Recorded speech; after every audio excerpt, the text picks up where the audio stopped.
بسم اللہ الرحمن الرحیم.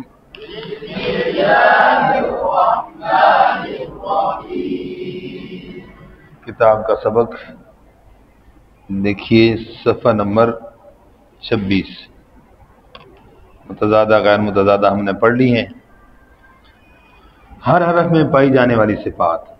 اب یہ نقشہ ہے، یہ آپ لوگوں نے دیکھنا ہے اور سمجھنا ہے. ایک ایک حرف کو یہاں پر لکھا ہوا ہے اور پھر اس کے بعد آپ نے ان کے مجموعہ جات کو بولنا ہے.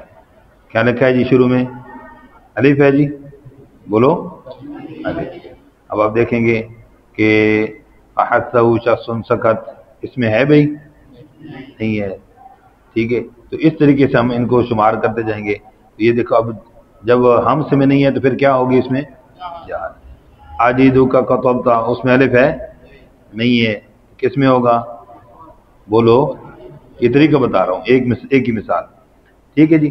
اچھا جی، خود صداقتن قز کا مجموعہ ہے موٹے حروف کا، اس میں الف ہے تو پھر کس میں ہوگا؟ مستفر ہے، استفعال لکھا ہوا ہے. طوا اطباق مجموعہ، اس کے اندر نہیں ہے تو کس میں ہوگا؟ فر من لبن میں ہے؟ نہیں ہے تو کس میں ہوگا؟ اسمات میں ہوگا. اچھا جی، آگے حروف قلقلہ باقی صفیر کسی میں نہیں ہے تو پھر کیا ہے؟ الف مدہ ہے. بولو.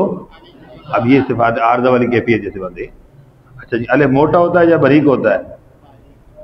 ہاں جی، موٹے حرف کے بعد ہو تو الف موٹا ہوتا ہے، باریک حرف کے بعد ہو تو دونوں صفات لکھ دی، مفخم بھی اور مرقق. ٹھیک ہو گیا. اس طریقے سے آپ نے یہ صفات کا نقشہ دیکھنے ذرا قریب کر کے.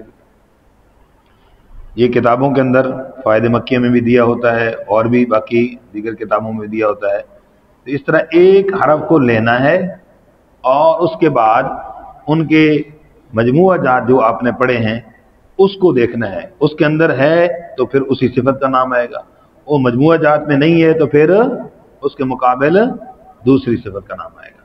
تو یہ طریقہ سمجھ آ گیا جی. تو اس کے اندر یہ سمجھنے کا طریقہ ہے کہ ایک حرف میں کتنی صفات پائی جا رہی ہے. ایک حرف میں. اگلا جو صفحہ ہے 27 پہ، حروف کی صفات اور مخارج کی عملی مشق. اب اس کی عملی مشق کا مطلب کیا ہے؟ نیچے سب سے پہلے لکھے ہیں انہوں نے حروف محموسہ. تو حروف محموسہ میں سانس کیا آتا ہے؟ جاری رہتا ہے. ہر حرف کو پڑھتے وقت یہ خیال رکھیں سانس جاری ہوا ہے کہ نہیں. اس سے مخرج کی بھی مشق ہوگی، صفت کی بھی. مخرج کی مشق کیسے؟ کہ آپ جب حرف کو پڑھیں گے تو زبان آپ کی اپنے اسی مخرج سے لگ رہی ہوگی جہاں سے نکلتا ہے. ٹھیک. اور اسی طرح صفت کی مشق کیا ہے؟ آواز بند ہوگی یا جاری ہوگی تو اس سے کیا معلوم ہوگا؟ صفت. ٹھیک ہے جی. مخرج معلوم کرنے کا طریقہ بھی یہی، حرف کو ساکن کر کے ہم نے متحرک لگا کر پڑھیں. اب مثال کے طور پر ہم پڑھتے ہیں جی فا. جی اب دانتوں کا نیچے ہونٹ میں لگنا کیا معلوم ہو رہا ہے؟ بولو. مخرج. ٹھیک. اور پڑھتے وقت ذرا غور کریں کیا چیز ہو رہا ہے؟ اب سانس صفت ہم. تو یوں یہ عملی مشق کے اندر جو ہے صفت اور مخرج کا پتہ چلتا ہے. اسی طریقے سے ہم نے فا کو پڑھ لیا تو اسی طرح حروف محموسہ کی مشق کر سکتے ہیں. مجہورہ. اب زال ہے جی تو مخرج حمزہ زبر زال ال. زبان کہاں لگ رہی؟ دانتوں کے سرے سے. تو کیا معلوم ہو رہا ہے؟ مخرج. اور ال کیا جاری ہے؟ آواز جاری ہے. کیا جاری ہے؟ ٹھیک ہے. تو کیا ہے؟ صفت ہے رخوت. صفت معلوم ہو رہی ہے. کیا معلوم ہو رہی ہے جی؟ جی. تو اب یہ جو جہر ہے، جہر کے اندر کیا ہوتا ہے؟ آواز بلند ہو رہی ہے. اب دیکھو نا، آپ سانس تو جاری ہوا لیکن آخر میں آواز اونچی نہیں سنائی دی، صرف محسوس ہو رہی تھی. اور اب اس میں آواز اونچی سنائی دے رہی ہے. تو اونچی ہونے کا معنی کیا ہے؟ آواز کا بلند ہونا. جہر. شدیدہ. ان میں کیا ہے بھائی؟ شدت اور قلقلہ دونوں میں آواز کیا ہو جاتی ہے؟ بند. قلقلے میں بند ہونے کے بعد آواز دوبارہ ہلتی ہے. جیسے اب اب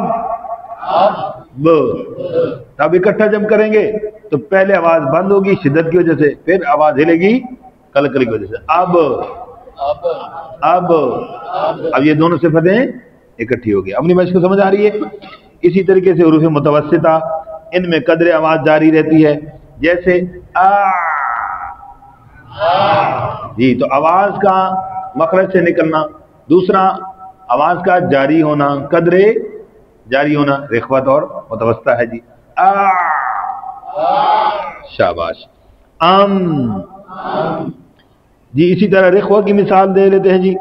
رخوہ کی مثال جیسے غین، او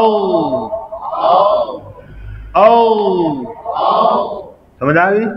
تو اب اس کے اندر مخرج بھی معلوم ہو رہا ہے، ٹھیک ہے، اور دوسرا کیا ہے؟ آواز کا جاری ہونا، صفت رخوت۔ بولو بھائی صفت جی۔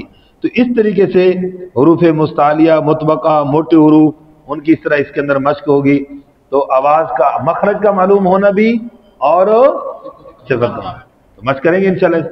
جزاکم اللہ خیر۔